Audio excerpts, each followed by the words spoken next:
बिस्मिल्लाहिर्रहमानिर्रहीम। अस्सलाम वालेकुम स्टूडेंट्स। इससे पहले लेक्चर में हमने स्टेडी स्टेट पंपिंग एनालिसिस किया, लेकिन वो एक 4 लेवल लेज़र सिस्टम के लिए जो है वो हमने डिस्कस किया। और बिल्कुल फाइनली वहाँ पर जब हमने एक रिलेशन निकाला, वो रिलेशन ये था डेल्टा एन यानी population difference divided by N total population, यानी उस सिस्टम में जितनी भी पॉपुलेशन थी वो किसके बराबर आई। उसका जो रिलेशन था वो ये था ओमेगा पी इंटू टाउ और omega P into tau plus 1। अब ये जो ओमेगा पी या डब्ल्यू पी कहें, पंपिंग रेट जिसे कहा जाता है, और उसको जो है वो टाउ से मल्टीप्लाई करें, इसको नॉर्मलाइज्ड पंपिंग रेट कहा जाता था।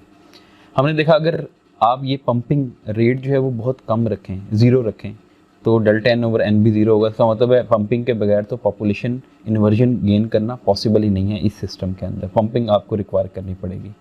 लेकिन जैसे आप ओमेगा पी इंटू टाउ की वैल्यू बढ़ाते हैं तो आप पॉपुलेशन जो है वो क्या करते हैं, गेन करते हैं, और बहुत ही थोड़े पंपिंग रेट के साथ आप जो है वो थ्रेशोल्ड पॉपुलेशन इन्वर्जन को क्या कर लेते हैं, अचीव कर लेते हैं, और इजीली जो है वो आप क्या कर सकते हैं, इस लेज़र सिस्टम को ऑपरेट करवा सकते हैं। आज का हमारा काम ये है कि हमने एक 3 लेवल लेज़र सिस्टम का एनालिसिस करना है, सेम उसी पैटर्न पे जिस पैटर्न पे हमने 4 लेवल लेज़र सिस्टम का एनालिसिस किया था। लेकिन यहाँ पर फ़र्क ये है कि जो 4 लेवल लेज़र सिस्टम था उसमें हमने ये कहा था कि ये 4th जो लेवल है ये काफ़ी ब्रॉड है, ठीक है। उसके बाद ये 3rd एनर्जी लेवल, ये 2nd एनर्जी लेवल, और ये 1st एनर्जी लेवल, ठीक है। तो पंपिंग के नतीजे में आप 1st से 4 में जो है वो क्या करते थे, एटम्स को लेके जाते थे, और 4 से वो जो एटम है बहुत ही तेज़ी से, यानी बहुत ही शॉर्ट टाइम में जो है वो 3rd एनर्जी लेवल में आते थे। तो इसका मतलब है कि आप पंपिंग में सिर्फ एनर्जी दे रहे हैं यहाँ से यहाँ तक ले जाने के लिए, यहाँ से नॉन रेडिएटिव डिके, जिसको फास्ट डिके या रैपिड डिके कहा जाता है, उसके थ्रू 4 एनर्जी लेवल से 3rd एनर्जी लेवल में। और जो लेज़र ऑपरेशन था वो 3 और 2 यानी 3rd और 2nd एनर्जी लेवल के दरमियान होता था। तो 2nd एनर्जी लेवल में पॉपुलेशन वैसे ही कम होती है 1 के मुकाबले में, इसका मतलब है 2nd में पॉपुलेशन कम थी।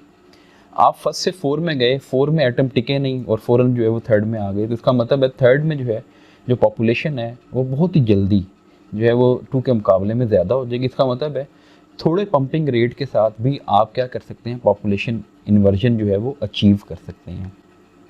अब हमने ये वाली जो सिचुएशन है उस सिचुएशन को डिस्कस करना है 3 लेवल जो है वो लेज़र सिस्टम के साथ।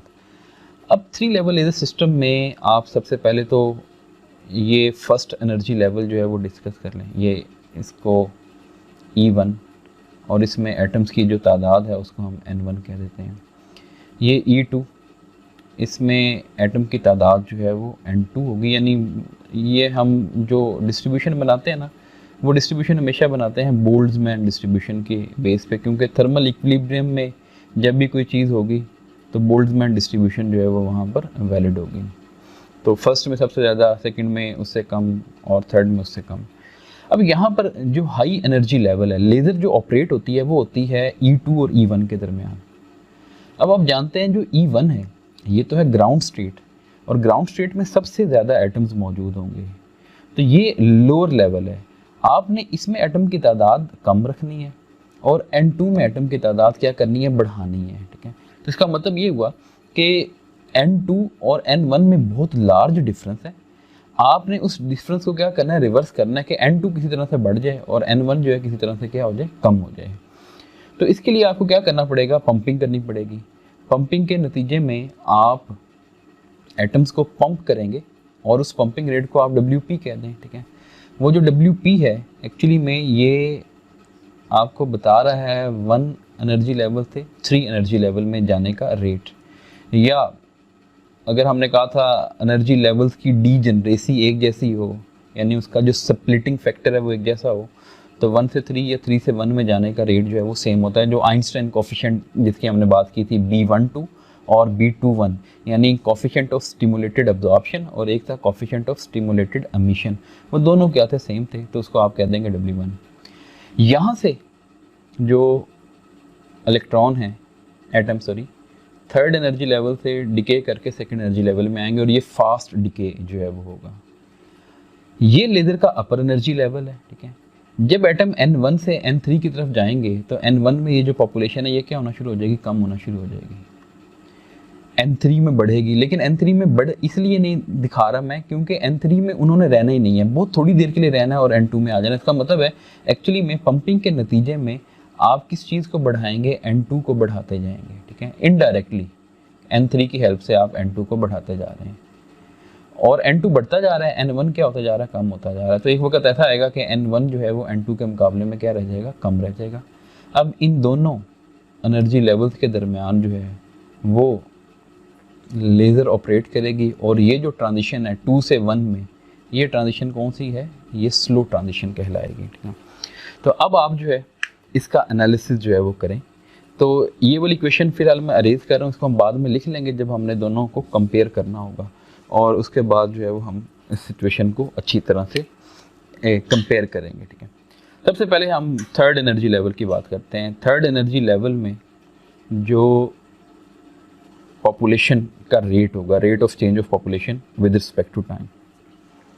थर्ड एनर्जी लेवल में इलेक्ट्रॉन आ रहे हैं फर्स्ट एनर्जी लेवल से। अब फर्स्ट एनर्जी लेवल में एटम की तादाद है N1, N1 से उठा के आप लेके जा रहे हैं 3 में, तो जो पंपिंग रेट है उसको आपने WP कह दिया, तो वो है WP N1। ये पॉजिटिव है क्योंकि फर्स्ट से उठ के उस साइड पे जा रहे हैं थर्ड में। उसके बाद कि लाजमी तो नहीं कि बाहर से आने वाला फोटोन जो है वो N1 वाला ही एटम अब्जॉर्ब करे। अगर एटम जो है वो थर्ड एनर्जी लेवल में है तो उसने अब्जॉर्ब किया तो वो फिर यह क्या होगा, वो स्टिमुलेटेड अब्जॉर्प्शन, यानी वो एटम थर्ड से डिके करके कहाँ पर आ जाएगा, फर्स्ट में आ जाएगा। तो इसका मतलब है थर्ड एनर्जी लेवल में से वो एटम जो है वो कम हो जाएंगे। तो माइनस साइन लगा दिया मैंने, WP N3। लेकिन आप जान रहे हैं कि शुरू में N1 की तादाद ज़्यादा है N3 के मुकाबले में और काफ़ी ज़्यादा है, तो इसलिए ये वाली जो टर्म है काफ़ी स्मॉल होती है। खैर लिखनी तो हमें पड़ेगी यहाँ पर। और फिर माइनस, ये स्टिमुलेटेड अब्जॉर्प्शन के नतीजे में 1 से 3 में जाने वाले एटम्स, ये स्टिमुलेटेड एमिशन के नतीजे में 3 से 1 में आने वाले जो है वो एटम। और तीसरी चीज़ क्या हो सकती है, वो है स्पॉन्टेनियस डिके। स्पॉन्टेनियस डिके क्या होता है, आप उसको यूँ लिखते हैं A3 इंटू N3। A3 क्या है, ये है probability of spontaneous decay from third energy level. अब थर्ड एनर्जी लेवल से स्पॉन्टेनियस डिके दो तरह का हो सकता है, या तो थर्ड से फॉल करके सेकंड में या थर्ड से फॉल करके 1 में। इसका मतलब है A3 जो है वो दो तरह की जो स्पॉन्टेनियस प्रोबेबिलिटीज़ हैं उनका सम है, A32 प्लस A31, ठीक है। तो आप जो है यहाँ पर A3 N3 की जगह मैं लिख रहा हूँ N3।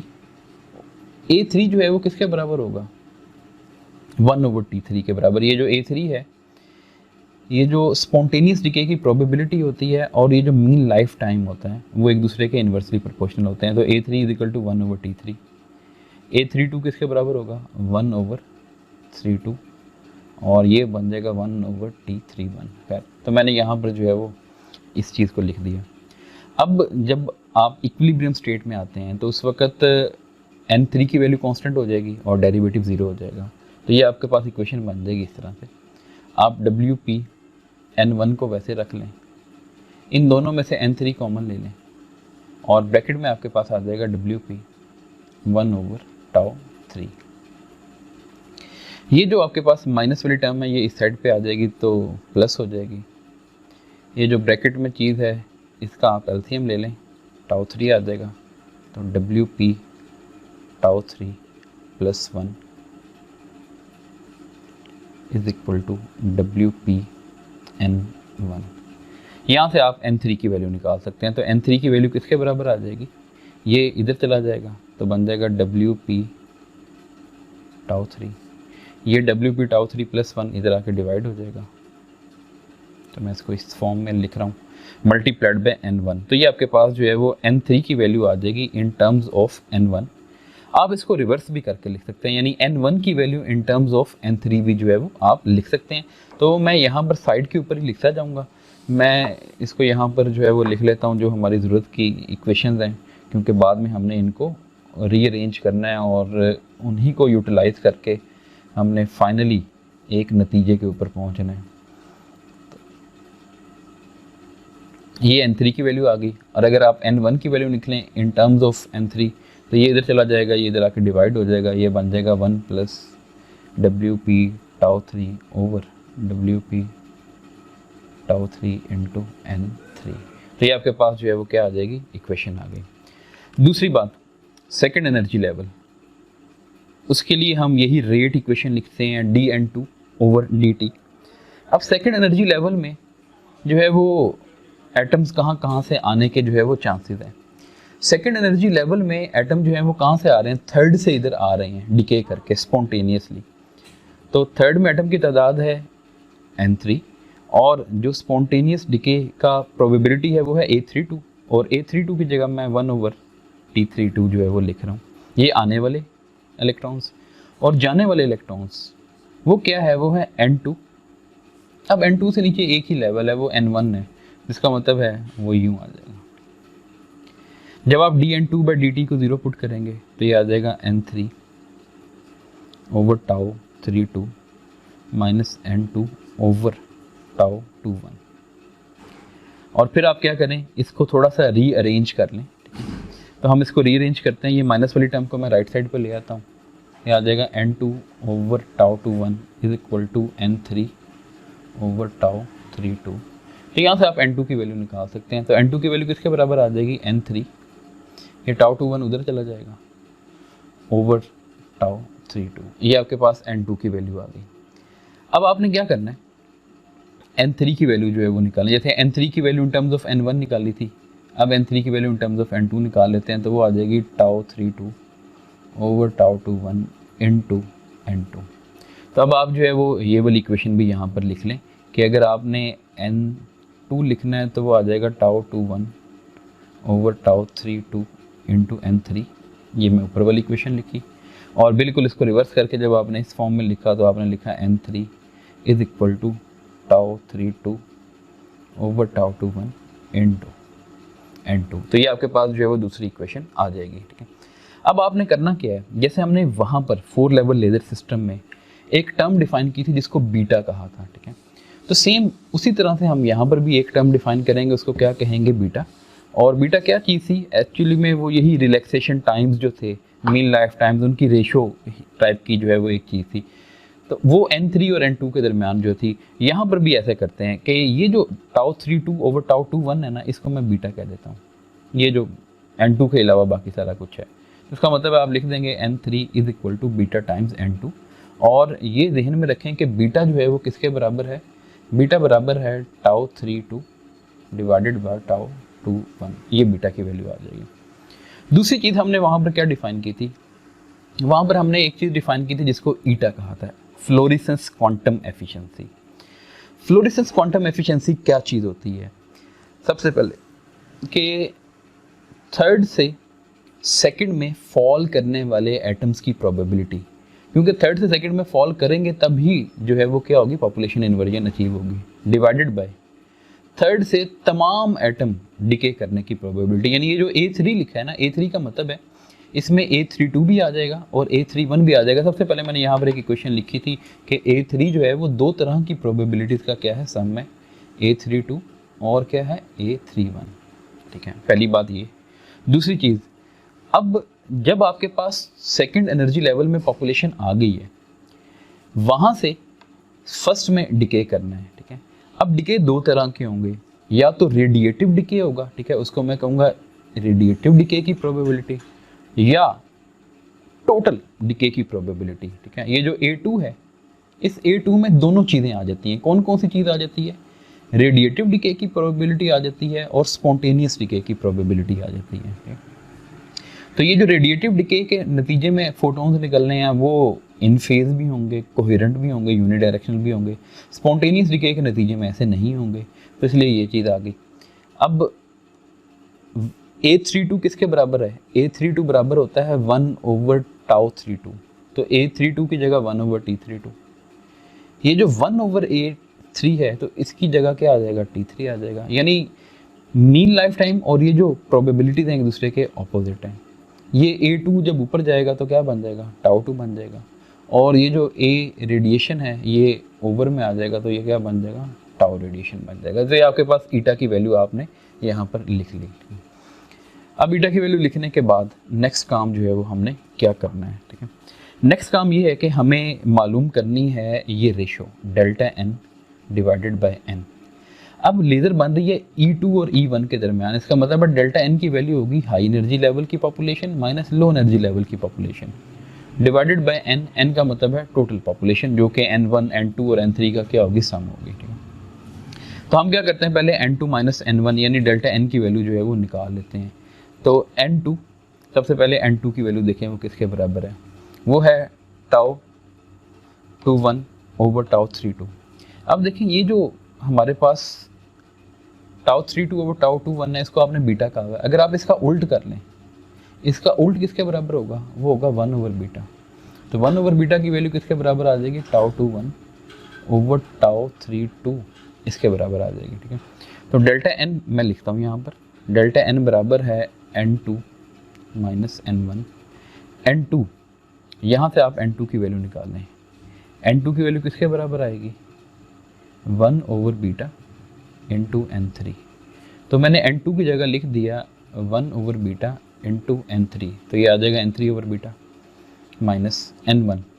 N1 की वैल्यू किसके बराबर है, N1 की वैल्यू है 1 plus WP tau 3 over WP tau 3 into N3। इसका मतलब है मैंने N2 की जगह भी वैल्यू पुट कर दी है, N2 की जगह वैल्यू पुट की in terms of N3 over beta, और N1 की जगह भी value put in terms of N3, वो मैंने यहाँ पर पुट कर दी, ठीक है। इन दोनों में से N3 कॉमन ले लें, तो N3 कॉमन आ गया, ब्रैकेट में आपके पास आया 1 over beta minus 1 plus WP tau 3 over WP tau 3। LCM आप इन दोनों का जो है वो ले लें, तो एलसीएम लेने के बाद आ जाएगा बीटा टाइम्स WP टाउ 3।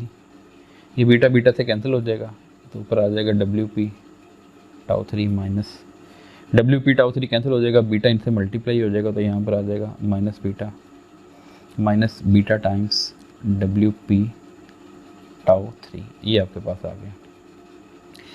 इन दोनों में से, ये फर्स्ट टर्म और लास्ट टर्म, इन दोनों में से आप क्या चीज़ कॉमन ले सकते हैं, आप इनमें से जो है वो WP टाउ 3 कॉमन ले सकते हैं, तो आ जाएगा WP टाउ 3, ये आ गया कॉमन, अंदर बचा 1 माइनस बीटा, और ये माइनस का बीटा जो है वो वैसे ही आ जाएगा डिवाइडेड बाय, ये आपके पास आया beta times WP tau 3 multiplied by N3। तो ये आपके पास किस चीज़ की वैल्यू आ गई, डेल्टा एन की वैल्यू आ गई। ये डेल्टा एन की वैल्यू हमने यूज़ करनी है उस वक्त जब हमें डेल्टा एन और एन की रेशियो जो है वो क्या करनी है, मालूम करनी है। तो ये काम जो है वो हमने कर लिया। अब मैं इसको अरेज कर रहा हूँ सारा कुछ, ये एनालिसिस को, ठीक है। एफिशिएंसी बाद में लिख लेंगे दोबारा से, क्योंकि फ़िलहाल हमें बोर्ड पे थोड़ी सी जगह की ज़रूरत है। नेक्स्ट काम जो है वो हमें एन की वैल्यू मालूम करनी है। एन की वैल्यू किसके बराबर है, N1 plus N2 plus N3। N1 की वैल्यू ये हमारे पास है 1 plus WP tau 3 over WP tau 3 into N3। N2 की वैल्यू आपके पास है N3 ओवर बीटा, तो ये आप लिख दें N3 ओवर बीटा प्लस अकेला N3 वो एज इट इज़ जो है वो आ जाएगा। इन सब में से N3 कॉमन आ जाएगा। ब्रैकेट में अब क्या क्या चीज़ बची, 1 plus WP tau 3 over WP tau 3 plus 1। WP tau 3 जो है वो क्या आ जाएगा आपके पास, LCM आ जाएगा, और बीटा भी साथ आ जाएगा। ये है WP टाउ 3 से मल्टीप्लाई हुआ, ये बीटा ऊपर मल्टीप्लाई हो जाएगा, तो ये बन जाएगा beta plus beta WP tau 3। Beta beta से कैंसिल हो गया, तो ऊपर आ जाएगा WP टाउ 3 प्लस ये 1 एज इट इज इससे मल्टीप्लाई हो जाएगा, ये आ जाएगा बीटा टाइम्स WP टाउ 3, और साथ N3 तो आना ही है, ठीक है। तो N3 को मैं स्टार्ट में यहाँ पर लिख लेता हूँ। तो ये आ गया N3 इंटू ब्रैकेट, ये ओवर वाली टर्म तो एज इट इज़ जो है वो लिख लें, बाकी ऊपर वाली टर्म को थोड़ा सा अब रीअरेंज कर लेते हैं, ठीक है। सबसे पहले तो देखें ये वाली टर्म, ये वाली टर्म, ये वाली टर्म, इन तीनों में से क्या चीज़ कॉमन आ रही है? इन तीनों में से डब्ल्यू पी टाउ 3 कॉमन आ रहा है। अंदर क्या बच रहा है? बीटा बच रहा है, इधर 1 बच रहा है, इधर बीटा बच रहा है। तो आप 1 प्लस 2 बीटा लिख सकते हैं, क्योंकि बीटा प्लस बीटा 2 बीटा हो जाना है। और ये वाला जो बीटा है इसको ज़रा एंड के ऊपर जो है वो आप लिख लें। तो अब आप सिचुएशन देखें कि आपने क्या काम किया है, सारा कुछ जो है वो मालूम कर लिया है, ठीक है। बस थोड़ी सी हमें जो है वो एफ़र्ट और करनी है और उसके बाद हम जो है वो एक नतीजे पे पहुंच जाएंगे। वो एफ़र्ट क्या करनी है कि हमें तो मालूम करनी थी वैल्यू किस चीज़ की, delta N divided by N. अब डेल्टा एन में देखें, न्यूमिनेटर में n3 आ रहा है, n में भी न्यूमिनेटर में n3 आ रहा है, तो ये n3 से कैंसिल हो जाएगा डिवाइड करते वक्त। इसके ओवर में भी बीटा डब्ल्यू पी टाउ 3, इसके ओवर में भी बीटा डब्ल्यू पी टाउ 3, वो भी कैंसिल हो जाएगा। तो just delta N divided by N की दफ़ा आपके पास आंसर यूँ आएगा, W P tau 3 into 1 minus beta divided by, यहाँ पर जब n की वैल्यू प्लेस करेंगे तो आ जाएगा W P tau 3 into 1 plus 2 beta plus beta. तो ये आपके पास जो है वो किस चीज़ की वैल्यू आ गई, डेल्टा एन ओवर एन की वैल्यू आ गई, ठीक है। अब हम जो है इस डेल्टा एन ओवर एन की वैल्यू को यूज़ करेंगे और यूज़ करते हुए हम जो है वो एक नतीजे के ऊपर पहुंचेंगे कि 3 लेवल लेज़र सिस्टम में पॉपुलेशन इन्वर्जन जो है वो अचीव करना आसान काम है, मुश्किल काम है, ठीक है। और 4 लेवल के साथ उसको कंपेयर करेंगे, ठीक है। तो ये काम जो करने की कोशिश करते हैं। थोड़ी देर पहले मैंने यहाँ पर ईटा की वैल्यू लिखी थी, तो ईटा की वैल्यू क्या थी कि हमने कहा ये थी tau 3 2 into tau 2 divided by tau red. यहाँ से अगर आप देखें टाउ 3 की वैल्यू निकाल सकते हैं। ये जो टाउ 3 की वैल्यू निकालेंगे ये किसके बराबर आ जाएगी, eta tau 3 2 into tau red divided by tau 2। अब आपके पास जो है वो सिचुएशन ये है कि यहाँ पर ये जो जहाँ पर टाउ 3 लिखा हुआ है ना, उसकी जगह आपको ये पुट करना पड़ेगा, ठीक है। टाउ 3 की वैल्यू पुट करनी पड़ेगी, डेल्टा एन ओवर एन, ठीक है। पुट करते हैं जी, डब्ल्यू पी तो एज इट इज़ रहना ही है, ठीक है। ये टाउ 3 की जगह ये वाली वैल्यू पुट कर देते हैं, eta tau 3 2 tau red over tau 2 into 1 minus beta और यहाँ पर जो है वो डब्ल्यू पी टाउ 3 की जगह फिर क्या आ जाएगा, eta tau 3 2 tau red over tau 2 into 1 plus 2 beta plus beta, ठीक है। यहाँ पर भी टाउ 2 और यहाँ पर भी टाउ 2 आ रहा है, तो पूरी इक्वेशन को टाउ 2 से क्या कर देंगे, दफ़ा मल्टीप्लाई कर दें, तो ये आ जाएगा W P eta tau 3 2 tau red into 1 minus beta. यानी जब इस टर्म को, ये जो पहली वाली टर्म है, इसको टाउ 2 से मल्टीप्लाई करेंगे, टाउ 2 कैंसिल हो जाएगा, इसको करेंगे तो ये आ जाएगा माइनस बीटा इंटू टाउ 2 और ओवर में आ जाएगा W P eta tau 3 2 into tau red into 1 plus 2 beta plus beta into tau T2।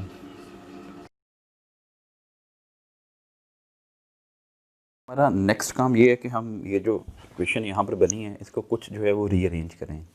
Rearrange करने के लिए मैं यहाँ पर दोबारा से बीटा की वैल्यू लिखता हूँ कि हमने बीटा की वैल्यू निकाली थी, वो थी टाउ 3 2 ओवर टाउ 2 1। और यहाँ से अगर टाउ 3 2 की वैल्यू निकालें तो वो किसके बराबर आ जाएगी, बीटा टाइम्स टाउ 2 1। अब ये जो टाउ 2 1 है, यानी 2 से 1 में जो रेडिएशन हो रही थी या 2 से 1 में जो डिके हो रहा है, वो आपको पता है कि 2 टर्म्स के ऊपर मुश्तमिल था, इसलिए और उसके कंप्लीट टाइम को आपने जो है वो क्या कह दिया था, टाउ 2। यानी कि टाउ 2 जो है वो दो चीज़ों का सम था, टाउ 2 1 प्लस टाउ रेड। अब इसमें ये स्पॉन्टेनियस डिके की प्रोबेबिलिटी बहुत कम थी, ये जो है वो ज़्यादा थी। इसका मतलब है टाउ 3 2 जो है वो किसके बराबर है, बीटा टाइम्स टाउ 2 1, और आप इसको यूँ कह देंगे बीटा टाइम्स टाउ 2। तो ये आपके पास जो है वो रफली दो चीज़ों का सम था, इसलिए हमने अप्रॉक्सीमेटली जो है वो इसके बराबर आ गया। तो ये जो बीटा टाउ 2 है, बीटा टाउ 2, इसकी जगह क्या लिखा जा सकता है, टाउ 3 2 लिखा जा सकता है। यहाँ पर भी बीटा टाइम्स टाउ 2, उसकी जगह क्या लिखा जा सकता है, टाउ 3 2 लिखा जा सकता है। तो अगर आप दोनों इक्वेशन में यही काम करें कि यहाँ पर भी बीटा टाइम्स टाउ 2 3 की जगह जो है वो क्या पुट कर दें यहाँ पर, और यहाँ पर भी बीटा टाउ 2 की जगह पुट कर दें टाउ 3 2। तो अब ये टाउ 3 2 कॉमन आ जाएगा। ओवर में भी देखें इन दोनों टर्म्स में से टाउ 3 2 कॉमन आ जाएगा और वो कैंसिल हो जाएगा। हमारे पास फाइनल इक्वेशन बनेगी omega P beta into tau red 1 minus beta -1 और over omega P eta tau red 1 + 2 beta +1। तो ये आपके पास जो है वो क्या है, डेल्टा एन ओवर एन की वैल्यू आ गई। यानी यही जो वैल्यू थी हमने इसमें एक तो टाउ 3 की वैल्यू पुट की है वाली, पुट करने के बाद उसको रीअरेंज किया, फिर जो बीटा इंटू टाउ 2 वाली टर्म थी उसकी जगह हमने टाउ 3 2 पुट कर दिया। अब हमने जब एनालिसिस करना होता है तो हम एनालिसिस कैसे करते हैं, हम एनालिसिस करते हैं इस बेस पे कि बीटा मस्ट अप्रोच टू 0 और ईटा मस्ट अप्रोच टू 1। यानी जो फ्लोरिसेंट क्वांटम एफिशिएंसी है वो मैक्सिमम होनी चाहिए और बीटा जो है ये 2 टाइम्स रिलैक्सेशन टाइम्स की रेशियो है ये क्या होनी चाहिए, बहुत कम होनी चाहिए।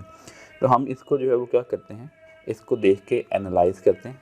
यहाँ पर बीटा 0 कर दें और ईटा 1 पुट कर दें तो ये आ जाएगा delta N over N is equal to omega P tau red -1 over omega P tau red +1। और फिर हम इसको जो है वो क्या करेंगे, कंपेयर करेंगे उसके साथ जो हमने 4 लेवल लेज़र सिस्टम के अंदर स्टडी किया था कि 4 लेवल लेज़र सिस्टम के अंदर यही रेशो जो थी डेल्टा एन और एन की रेशो वो बराबर आई थी omega P into tau red over omega P into tau red +1। अब हम इन दोनों का कंपैरिजन करते हैं उसी तरह से जैसे हमने वहाँ पर ग्राफ बना के किया था और फिर देखते हैं कि इनमें से ज़्यादा एफिशिएंट जो है वो कौन है। उसी तरह से मैंने यहाँ पर एक्सिस ड्रॉ किए, एक्स एक्सिस पे ओमेगा पी इंटू टाउ जिसको हमने नॉर्मलाइज्ड पंपिंग रेट कहा हुआ है, वाई एक्सिस पे डेल्टा एन की वैल्यू हमने प्लेस करनी है। ये पहले 4 लेवल लेज़र सिस्टम की बात करें कि जब इसमें ये जो नॉर्मलाइज्ड पंपिंग रेट है ये 0 के बराबर है, यानी 0 है, तो 0 ओवर 0 + 1 आंसर 0 आएगा। इसका मतलब है उस वक्त डेल्टा एन की वैल्यू 0 ही होगी। लेकिन अगर ओमेगा पी टाउ रेड की जगह 1 पुट कर दिया जाए तो 1 ओवर 1 + 1 हाफ हो जाता है। इसका मतलब है अब जो पॉपुलेशन है वो बढ़ के कितनी हो जाएगी, 0 और n के बिल्कुल मिड में, यानी यहाँ पर जो है वो आ जाएगा, ठीक है। और फिर जब आप ओमेगा पी टाउ रेड की जगह 2 पुट करेंगे तो 2 ओवर 2 + 1 2/3, इसका मतलब है 66% पे पहुँच जाएगी, यानी और बढ़ जाएगी। तो जैसे जैसे पंपिंग रेट बढ़ता जा रहा है पॉपुलेशन जो है वो क्या होती जा रही है, बढ़ती जा रही है। लेकिन पॉपुलेशन ने 1 के बराबर कब होना है, यानी डेल्टा एन ओवर एन ने 1 के बराबर कब होना है, उस वक्त जब पंपिंग रेट इनफाइनाइट होगा। तो इसका मतलब है आप चाहते हैं कि डेल्टा एन की वैल्यू एग्जैक्टली एन के बराबर हो जाए, लेकिन वो हासिल करने के लिए आपको इनफाइनाइट पंपिंग से जो है वो क्या करना पड़ेगा, गुजरना पड़ेगा, जो कि पॉसिबल नहीं है। इसका मतलब है कि अगर आपने अपना थ्रेशोल्ड लेवल अचीव करना है, थ्रेशोल्ड लेवल तो यानी बहुत नीचे है कि डेल्टा एन की वैल्यू जो है वो क्या है, बस पॉजिटिव होनी चाहिए कि अगर डेल्टा एन की वैल्यू ग्रेटर देन 0 होगी तो उस वक्त पॉपुलेशन इन्वर्जन तो आप अचीव कर चुके होंगे। लेकिन फिर भी आप जानते हैं कि हमने वहाँ पर पढ़ा था कि एक थ्रेशोल्ड गेन होता है, उस गेन को अचीव करने के लिए जो पॉपुलेशन इन्वर्जन रिक्वायर्ड होती है उसको थ्रेशोल्ड पॉपुलेशन जो है वो कहा जाता है, जिसको आपने यूँ लिखा था n और यहाँ पर क्या लिख दिया था th।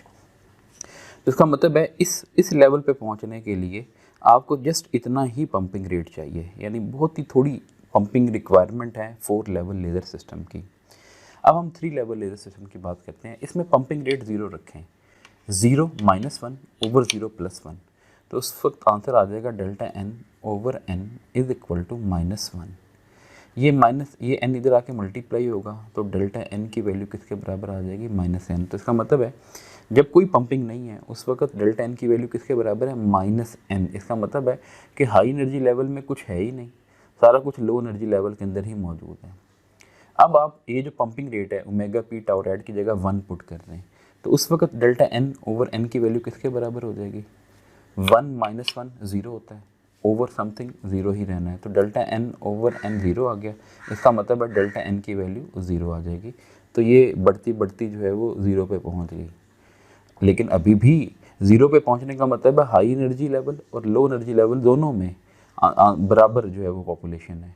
अब जब आप इससे आगे चलेंगे ठीक है, यहाँ पर लेट्स सपोज 2 पुट करते हैं, तो 2 - 1 कितना होता है, वो होता है 1 ओवर 2 + 1 वो कितना होता है 3, तो 1/3। इसका मतलब है अब आप जो है वो ऊपर की तरफ जो है वो चलेंगे इस तरह से, और फिर जैसे जैसे बढ़ता जाएगा आपकी जो पॉपुलेशन डिफरेंस है वो बढ़ता जाएगा, और फाइनली जब आप इनफाइनाइट पे पहुंचेंगे तब ही जाके जो है वो आप डेल्टा एन और एन जो है वो बराबर कर पाएंगे। तो इसका मतलब है कि यहाँ पर थ्रेशोल्ड लेवल को अचीव करने के लिए आपको इतनी पंपिंग देनी पड़ेगी। तो इसका मतलब है यहाँ पर 3 लेवल लेज़र सिस्टम जो है इसमें पंपिंग रिक्वायरमेंट जो है वो क्या है, ज़्यादा है, और जो 4 लेवल लेज़र सिस्टम थी इसमें जो पंपिंग रिक्वायरमेंट थी वो क्या थी, कम थी। तो इसका मतलब ये हुआ कि 4 level laser system is more efficient then 3 level laser system.